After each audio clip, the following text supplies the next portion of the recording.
नमस्कार साथियों, आप सभी का स्वागत है एजुकेशन लाइन में। दोस्तों, अगर आप भी बोर्ड परीक्षा 2025 में विज्ञान विषय हो, चाहे हिंदी विषय हो या फिर गणित, सभी में अगर आप 80 में से 80 नंबर लाना चाहते हो तो आपको बता दूं कि शेखावटी मिशन की ओर से 2024-25-70 के लिए आपकी नई क्वेश्चन बैंक है वो जारी कर दी गई है और इनमें सेलेक्टेड पर्सन है उनको इंक्लूड किया है जो कि आपकी बोर्ड परीक्षाओं में बार बार पूछे गए हैं और ये प्रश्न लगातार रिपीट होते हैं। तो आप इन प्रश्नों को पढ़ के है वो अपना स्कोर है वो आप 80 में से 80 ला सकते हैं। तो ये आप देख सकते हैं कि शेखावटी मिशन जो लगातार प्रत्येक वर्ष आपके लिए मेहनत करके एक अच्छी क्वेश्चन बैंक है वो बना रहा है। तो साथियों, आज की वीडियो में हम यही देखने वाले हैं कि आपका विज्ञान विषय का सबसे पहले ये पेपर है वो हम यहाँ पे इंक्लूड किया है और इसमें अपन यूनिट वाइज जो इन्होंने क्वेश्चन है वो सेलेक्ट करके यहाँ पे दिए हैं जो कि आपके लिए रामबाण साबित होने वाले हैं। तो आप इनको ज़रूर पढ़ लेना साथियों। और अगर इसकी PDF फाइल आपको चाहिए तो PDF फाइल दोस्तों आपको हमारे ऐप पे है मिल जाएगी। ऐप का लिंक डिस्क्रिप्शन बॉक्स में दिया गया है, जहाँ से आपको शेखावटी मिशन फोल्डर में आपको नोट्स वाले फोल्डर में मिल जाएगी, आप डाउनलोड कर लेना।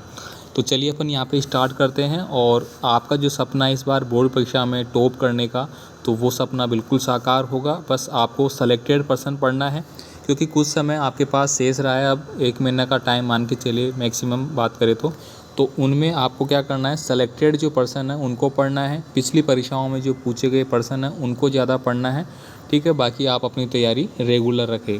तो यहाँ पे देखिए पहला प्रश्न है जो कि आपका नमूना प्रश्न पत्र 2025 में शामिल किया गया है। इसको यहाँ पे पूछा गया है कि निम्न प्रश्नों के उत्तर आपको देने हैं कि ऊपर दी गई जो अभिक्रिया है वो किस प्रकार की अभिक्रिया है। ये अभिक्रिया पूछी गई है, तो ये आपकी विस्थापन प्रकार की अभिक्रिया है। तो ऑब्जेक्टिव वाले जो प्रश्न है उनको आप डायरेक्ट याद कर सकते हैं। आगे देखिए यहाँ पे सेकंड नंबर का जो प्रश्न है, यहाँ पे भी आपको पूछा गया है कि इस कथन में कौन सा असत्य है, ठीक है। तो ये भी आपका जो बोर्ड परीक्षा 2025 का मॉडल पेपर है उसमें से ये प्रश्न लिया गया है। तो इस प्रश्न में देखिए यहाँ पे सही आंसर होता है हमारा जो 4 ऑप्शन दिया गया है कि सीसा अपचयित हो रहा है, कार्बन डाइऑक्साइड अपचित हो रहा है, कार्बन अपचित हो रहा है, लेड ऑक्साइड अपचित हो रहा है। तो यहाँ पे ऑप्शन नंबर ए यानी 1 और 2 जो स्टेटमेंट है वो आपके असत्य हैं। उसके बाद देखिए यहाँ पे अगला प्रश्न आप यहाँ पे साइड में देखेंगे, ये 2024 की आपकी बोर्ड परीक्षा में पूछा गया है। यहाँ पे आपको एक समीकरण दिया गया है और पूछा है कि उपरोक्त अभिक्रिया के संतुलित समीकरण में Fe का गुणांक होगा। तो Fe का जो गुणांक है वो क्या होगा, 3 होगा। ये देखिए 3 यानी कि ऑप्शन नंबर सी जो है वो हमारा सही आंसर है यहाँ पे। और आपको बता दूं कि 2022-23 के जो आपके पेपर ऑलरेडी हो चुके थे बोर्ड परीक्षाओं के, वो PDF फाइल भी आपको ऐप पे मिल जाएंगी, यानी कि प्रीवियस ईयर के पेपर वो भी आप डाउनलोड करके एक बार उनको रीड कर सकते हैं। आगे देखिए यहाँ पे अगला प्रश्न जो कि 2022 की बोर्ड परीक्षा में पूछा गया था, वातावरण में चांदी के ऊपर काली परत चढ़ाने की जो प्रक्रिया है वो क्या कहलाती है। तो उसको बोला जाता है संक्षारण। हम यहाँ पे सेलेक्टेड पर्सन देखेंगे, बाकी PDF फाइल जो है वो आप ले लेना, वहाँ से आप अपने हिसाब से देख लेना भाई। अब देखिए यहाँ पे 8 नंबर का प्रश्न जो कि 2017 में और 2022 में पूछा गया है। यहाँ पे एक समीकरण आपको दिख रहा है, ये पूछ रहा है कि मैग्नीशियम के दहन की अभिक्रिया किस प्रकार की अभिक्रिया का उदाहरण है। तो यहाँ पे ये है संयोजन प्रकार की अभिक्रिया है। ये 2 बार पूछा गया प्रश्न आपका। इसके बाद देखिए यहाँ पे अगला प्रश्न यहाँ पे ऊपर हम देखते हैं, ये चित्र भी यहाँ पे दिखाया गया है। मैग्नीशियम रिबन का वायु में दहन जो वगैरह इसकी व्याख्या भी की गई है, तो इसको आप रट लेना। ये आपके जो अति लघुतात्मक प्रश्न है उसमें भी पूछा गया है। उसके बाद देखिए यहाँ पे अगला प्रश्न की बात करो तो यहाँ पे देखिए आपके रिक्त स्थान वाले प्रश्नों में फर्स्ट यूनिट से ये 2024 में पूछा गया है। लेड नाइट्रेट के ऊष्मीय वियोजन से प्राप्त नाइट्रोजन युक्त गैस का नाम बताना है। तो ये हो जाता है यहाँ पे नाइट्रोजन डाइऑक्साइड। इसके साथ देखिए यहाँ पे कोयले का दहन करने पर कौन सी गैस का निर्माण होता है, तो कार्बन डाइऑक्साइड का होता है। इसके बाद देखिए चूना पत्थर CaCO3 का ऊष्मीय वियोजन से गैस प्राप्त होती है, तो कार्बन डाइऑक्साइड होती है। ये बाकी प्रश्न आप देख लेना, ठीक है, ये आपको मिल जाएंगे। अब देखिए यहाँ पे अगला प्रश्न की हम बात करें यहाँ पे जो कि 2024 की बोर्ड परीक्षा में पूछा गया है। ये भी यहाँ पे पूछा गया है कि कॉपर जो है आपका oxide plus hydrogen copper plus जल का निर्माण कर रहा है। तो उपरोक्त समीकरण के लिए संतुलित रासायनिक समीकरण बताना है। तो ये समीकरण यहाँ पे डायरेक्ट आपको आंसर में मिल जाता है। इसके बाद देखिए यहाँ पे अगला प्रश्न है, कॉपर ऑक्साइड से अपचयन के प्रदर्शन के लिए व्यवस्थित उपकरण को चित्रित आपको करना है। 2024 की परीक्षा में पूछा गया प्रश्न है, तो ये चित्र सहित आप यहाँ पे देख सकते हैं और ये आप लिख लेना भाई इसको। बाकी आपके पास आपने नोट्स बना रखा हो कोई, तो वहाँ पे इन प्रश्नों को टिक कर ले, जिससे कि आपको अपने ही नोट्स में जो लिखे गए हैं वो आपको रिपीट करने में आसानी रहेगी और आपको ध्यान रहेगा कि ये प्रश्न वेरी इंपॉर्टेंट है, आप वहाँ पे टिक जरूर कर लें इनको। उसके बाद देखिए यहाँ पे ये भी 2024 में पूछा गया है कि आयरन प्लस कॉपर सल्फेट जो है, आयरन सल्फेट प्लस कॉपर है, तो उपरोक्त शब्द समीकरण के लिए संतुलित रासायनिक समीकरण बताना होगा। तो ये रासायनिक समीकरण आपको लिखना है। बाकी पहला जो चैप्टर है रासायनिक समीकरण का, इसमें से रासायनिक समीकरण का प्रश्न ही आपसे पूछा जाएगा, तो इन चीज़ों को आप देख लेना एक बार। अब देखिए यहाँ पे अगला, देखिए यहाँ पे ये आपको साइड में दिख रहा है 2024 का प्रश्न, कोयले का दहन किस प्रकार की अभिक्रिया का उदाहरण है। तो ये अभिक्रिया आपको बतानी है और ये कौन सी है, संयोजन अभिक्रिया होती है। उसके बाद देखिए यहाँ पे अगला है संयोजन अभिक्रिया को उदाहरण सहित समझाना है, जो कि 2015, 16 और 2023 में पूछा गया है। तो रिपीट होने के चांस ज़्यादा है इस प्रकार के प्रश्नों के, जो कि ज़्यादा बार पूछे गए हैं। ऐसी रासायनिक अभिक्रिया जिसमें 2 या 2 से अधिक अभिकारक मिलकर एकल उत्पाद का निर्माण करते हैं, संयोजन अभिक्रिया कहलाती है। साथ ही आप इसका उदाहरण यहाँ पे दे सकते हैं और ये डायग्राम आप बता सकते हैं। उसके बाद देखिए यहाँ पे अगला है ऊष्माक्षेपी रासायनिक अभिक्रिया किसे कहते हैं, उदाहरण सहित आपको बताना है। ये 2022 की बोर्ड परीक्षा में पूछा जा चुका है। यहाँ पे देखिए ऐसे रासायनिक अभिक्रिया जिनमें उत्पाद निर्माण के साथ साथ ऊष्मा भी उत्पन्न होती है, ऊष्माक्षेपी रासायनिक अभिक्रिया कहलाती है। एग्जाम्पल के लिए प्राकृतिक गैस का जो दहन होता है वो यहाँ पे आप लिख सकते हैं। उसके बाद देखिए यहाँ पे थोड़े बड़े वाले प्रश्न आपके इंक्लूड हो गए हैं। बड़े वाले प्रश्नों में बात करें तो देखिए 15 नंबर का प्रश्न जो कि 2015 और 2023 में आ चुका है। यहाँ पे वियोजन अभिक्रिया को ऊष्मीय प्रकाश तथा विद्युत अपघटन के उदाहरण द्वारा समीकरण सहित आपको समझाना है, जो कि यहाँ पे दी गई है। अब आप यहाँ पे देख सकते हैं, इसको पढ़ लेना अच्छे से। यहाँ पे एक डायग्राम भी दिखाया गया है जिसमें एक जो छात्रा है वो प्रयोग कर रही है, ठीक है। तो इस प्रकार से आप भी बना सकते हैं। इससे क्या होगा कि जो प्रश्न आप करेंगे एकदम सही और सरल शब्दों में आपको लिखना होगा। इसके अलावा दोस्तों मैं आपको एक रिक्वेस्ट करूंगा कि जो पिछले बोर्ड परीक्षाओं के जो टॉपर छात्र हैं, ठीक है, उनकी कॉपियां भी आपको है वो ऐप पे मिल जाएगी, वहां से आप डाउनलोड कर लेना। कक्षा 10 टॉपर विद्यार्थियों की, मेरिट विद्यार्थियों की पुस्तिकाएँ, वहाँ से आप उनको डाउनलोड करके एक बार देख सकते हैं कि लिखने का तरीका क्या था उनका, कि उन्होंने मेरिट में स्थान प्राप्त किया। तो ऐसे ही आप भी कर सकते हैं। यहाँ पे देखिए विद्युत अपघटन 2014 की बोर्ड परीक्षा में पूछा गया है। इसमें बताया गया कि जल का विद्युत अपघटन कराने पर एनोड पर O2 गैस तथा कैथोड पर H2 गैस मुक्त होती है। साथ ही यहाँ पे चित्र भी दिखाया गया है किस हिसाब से आपको इसको बनाना है, ठीक है। प्रकाशीय अपघटन हो गया, ये आप यहाँ से कर सकते हैं। आगे देखिए यहाँ पे बड़े प्रश्नों की बात करें और यहाँ पे तो ये साइड में आप देख रहे होंगे ऑक्सीकरण व अपचयन हो रहा है। इस पर एक अभिक्रिया आपको दी गई है यहाँ पे और पूछा है कि अभिक्रिया में किस पदार्थ का ऑक्सीकरण और अपचयन हो रहा है। इस प्रकार की अभिक्रिया का एक अन्य उदाहरण दीजिए। ये दोस्तों आपकी 2016, 17 और 23 में आ चुका है, तो आप ध्यान रखिए ये रिपीट हो सकता है इस बार 25 में। तो यहाँ पे देखिए और साथ ही साथ 2022 में ये आ चुका है, अपचयन अभिक्रिया को उदाहरण सहित बताना है। तो इसका आंसर यहाँ पे लिखा गया है कि जिन पदार्थों में ऑक्सीजन की वृद्धि होती है उनका अपचयन होता है, और जिनमें O2 की कमी होती है उनमें हाइड्रोजन की वृद्धि को हो तो उनका अपचयन होता है। ये यहाँ पे बताया गया है और साथ ही यहाँ पे संतुलित समीकरण भी आपको लिखना होगा, जो कि यहाँ पे आप पढ़ सकते हैं। अब देखिए यहाँ पे ये जिंक वाला जो दिया गया है यहाँ पे, ये 2022 में पूछा जा चुका है ये वाला। इसके बाद देखिए यहाँ पे रेडॉक्स अभिक्रिया की मैं बात करूँ यहाँ पे, तो रेडॉक्स अभिक्रिया 2014-16 में पूछी गई है कि ये क्या होती है, अपचयन और उपचयन किसे कहते हैं। तो ऐसी रासायनिक अभिक्रिया जिसमें एक अभिकारक अपचयित तथा दूसरा अभिकारक उपचयित और एक अपचयित होता है, रेडॉक्स अभिक्रिया कहलाती है। उदाहरण के लिए यहाँ पे आपको दिया गया है।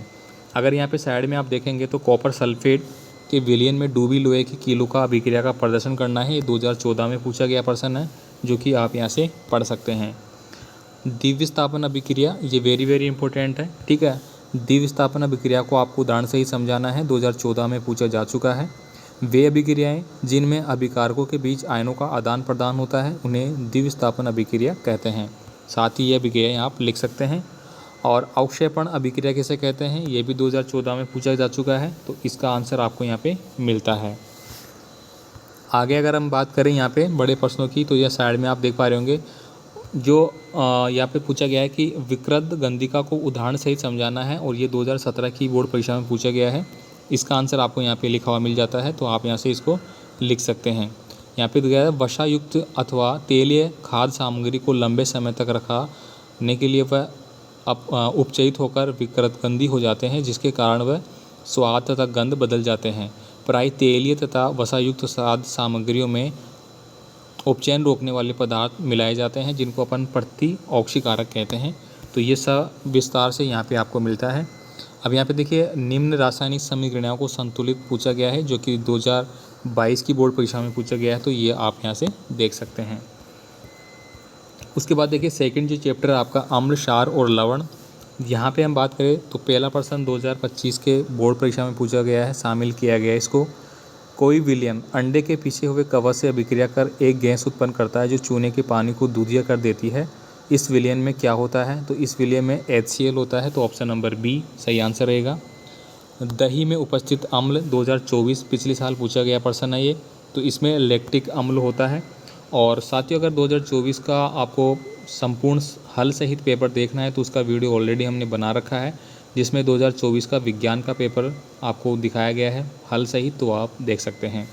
उसकी PDF फाइल भी आपको ऐप पे दी गई है, वहाँ से आप ले सकते हैं। अब देखिए यहाँ पे अगला प्रश्न की बात करें, यहाँ पे जो पूछे गए हैं यहाँ पे साइड में हम देख लेते हैं एक बार, कोई प्रश्न पूछा गया हो। ये बाकी के प्रश्न आप यहाँ से रख सकते हैं, याद कर सकते हैं। जैसे जठर का रस pH मान कितना होता है, तो 1.2 हो गया, ठीक है।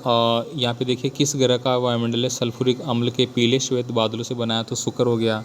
मानव शरीर का सामान्य pH परास किसके मध्य परास होता है, तो ये आप लिख सकते हैं। तो ये चीज़ें आपको यहाँ पे लिखी हुई मिल जाती है, और बहुत ही अच्छे से सिक्योरिटी मिशन ने इन प्रश्नों को इंक्लूड किया है, और साथ साथ सॉल्यूशन भी आपको दिया है। यहाँ पे देखिए अगला है RBC 2015 में पूछा गया है कि 2 संश्लेषित सूचकों के नाम आपको लिखना है, जिसमें मेथिल ऑरेंज और फिनाफ्लोलेथिन यहाँ पे आपको लिखना होगा। साइड में आप देख पा रहे होंगे कि बेकिंग पाउडर किसे कहते हैं। बेकिंग पाउडर 2016 में पूछा गया है। तो खाने का जो सोडा होता है NaHCO3, वह टार्ट्रिक अम्ल के मिश्रण को ही बेकिंग सोडा कहा जाता है। बाकी यहाँ पे देखिए अगला प्रश्न यहाँ से पूछा गया है आपको, ये इसका एग्जाम्पल सहित आपको देना होगा कि पेयजल को जीवाणु रहित बनाने के लिए किसका उपयोग किया जाता है। ये इंपॉर्टेंट है, आपने देखा होगा कई बार जो पीने का पानी होता है उसमें एक लाल प्रकार की दवा मिलाई जाती है, लाल दवा अपन बोलते हैं, तो वो विरंजक चूर्ण होता है CaOH-Cl2, ठीक है। तो ये आपको यहाँ पे आंसर लिखना है।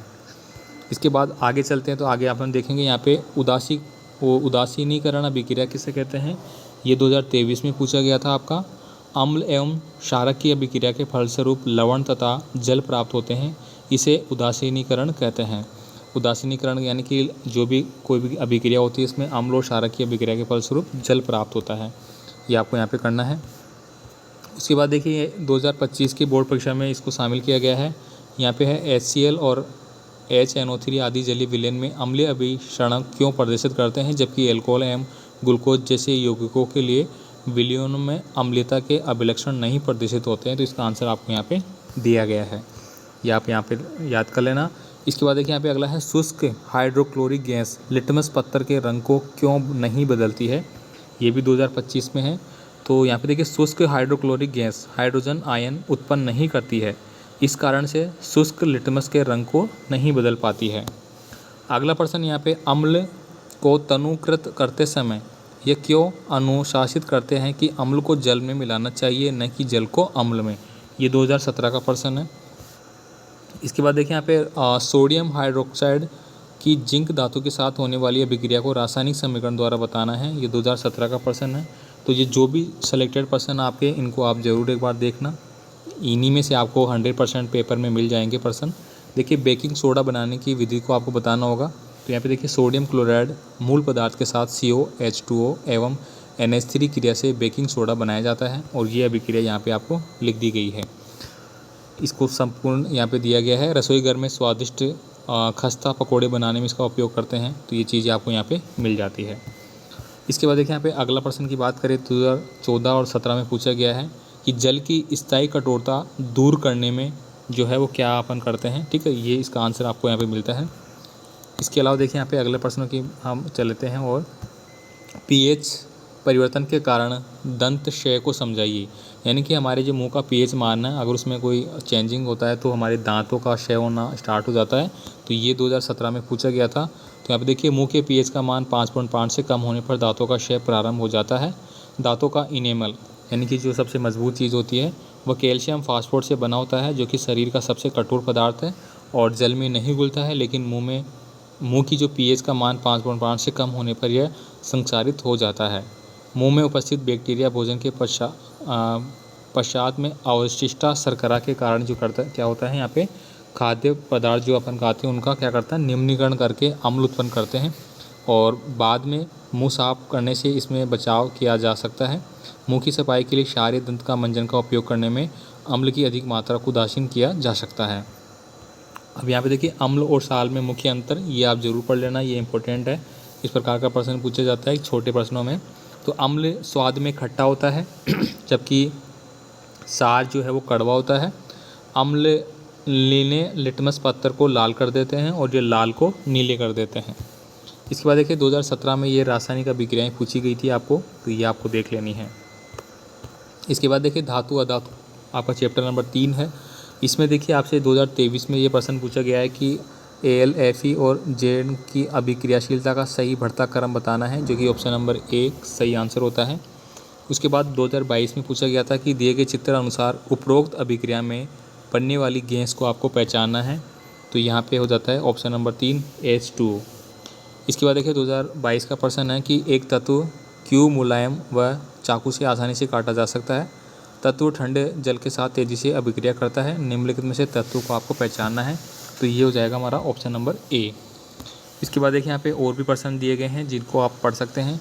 इसके अलावा दोस्तों आपको टेस्ट सीरीज़ के माध्यम से आप विज्ञान की बात करें, हिंदी, सामाजिक विज्ञान, इन सभी का टेस्ट है जो कि आपके लगभग 100 प्रश्न आपको टेस्ट में दिए गए हैं, जो कि निःशुल्क है। आप ऐप पे जाके उनका टेस्ट है वो दे सकते हैं। यहाँ पे देखिए ये प्रश्न 2024 में पूछा गया था कि ऐसी धातु अधातु जो कमरे के ताप पर द्रव अवस्था में होती है, जो हो जाएगा हमारा ब्रोमीन। ये अधातु है। अगर धातु पूछे तो कौन सी होगी, कमेंट करके बताना कि कमरे के ताप पर नॉर्मल अवस्था में रहने वाली, द्रव अवस्था में रहने वाली जो धातु है वो कौन सी होती है। उसके बाद देखिए यहाँ पे बड़े वाले प्रश्न आपको यहाँ पे मिल जाते हैं जिनमें अधात्विक ऑक्साइड की प्रकृति कैसी होती है। तो ये अम्लीय होती है। कमरे के ताप पर कौन सी धातु द्रव अवस्था में पाई जाती है। तो अभी मैंने पूछा है प्रश्न, देखिए 2015-16 में आ चुका है, जो कि मरकरी हो जाता है। इसके बाद देखिए यहाँ पे 2023-17 भ्रजन व निस्तापन को परिभाषित करना है आपको। इसका आंसर यहाँ पे दिया गया है। 2022 में पूछा गया था धातु और अधातु में अंतर, ठीक है। तो ये देखिए यहाँ पे विस्तार से बताया गया है धातु और अधातु में पूरा अंतर, ये आप यहाँ से देख सकते हैं। इसके बाद देखिए यहाँ पे अगला, यहाँ पे चित्र सहित एक प्रश्न पूछा गया है। लोहा धातु एवं भाप की क्रिया का नामांकन चित्र आपको बताना है, जो कि 2022 की परीक्षा में पूछा गया है। तो ये आप यहाँ से इसको याद कर सकते हैं। तो ये सारी चीज़ें दोस्तों आपको वहाँ पे मिल जाती है। ये सेलेक्टेड चीज़ें ही आपको वहाँ पे पढ़नी है ताकि आपको एग्ज़ाम में टॉप करना है, क्योंकि जो बचा हुआ समय है उसमें आपको उन चीज़ों को रिपीट करना है जो ज़्यादा बार पूछी गई है। 4th यूनिट की बात करें तो यहाँ पे कार्बन एवं उसके यौगिक वाले प्रश्न आ जाते हैं। इसमें अगर ऑब्जेक्टिव प्रश्नों की बात करें तो देखिए 2023 में आया हुआ है कि अभिक्रिया में आपको यौगिक ए का जो है वो बताना है कि ये किस चीज़ को इंडिकेट कर रही है। तो यहाँ पे ऑप्शन नंबर 4 है वो सही आंसर है। यदि एल्कीन श्रेणी में n बराबर 3 हो तो एल्कीन का साधारण नाम क्या होगा। तो वो हो जाएगा हमारा प्रोपिलीन, ठीक है। यहाँ पे देखिए कार्बन की संयोजकता इलेक्ट्रॉन वो कितनी होती है, तो वो हमारा हो जाएगा 4 यहाँ पे। अब तक ज्ञात सर्वाधिक कठोर पदार्थ कौन सा है। तो आपको पता है कि हीरा है, जो कि अब तक का सबसे कठोर पदार्थ है, ठीक है। हीरे को सबसे कठोर पदार्थ माना जाता है। यहाँ पे साइड में बात करेंगे, इन ऑब्जेक्टिव प्रश्नों को आप देख लेना। तो यहाँ पे दोस्तों आपको ये भी पता लग जाएगा कौन से चैप्टर से कितने प्रश्न इंक्लूड किए गए हैं, कितने नंबर के हैं। यहाँ पे देखिए मीथेन की इलेक्ट्रॉनिक बिंदु संरचना को चित्रित करना है आपको। ये 2014 और 23 में पूछा गया है, ये आप बना सकते हैं यहाँ पे, ठीक है। यहाँ पे देखिए 2021, 2020, 2024 में पूछे गए प्रश्न यहाँ पे आपको शो हो रहे हैं। तो दोस्तों इस प्रकार से आप संपूर्ण जो भी प्रश्नावलियाँ आपको दी गई है उनके सभी प्रश्नों को यहाँ पे इंक्लूड किया गया है शेखावटी मिशन के साथ में। तो आप इनको अच्छे से तैयार करके याद कर सकते हैं, ठीक है। इससे क्या होगा कि आपकी इस बार की बोर्ड परीक्षाओं में अच्छे अंक आ जाएंगे ये PDF फाइल आपको ऐप पे दे दी गई है, वहाँ से आप इसको डाउनलोड कर लेना।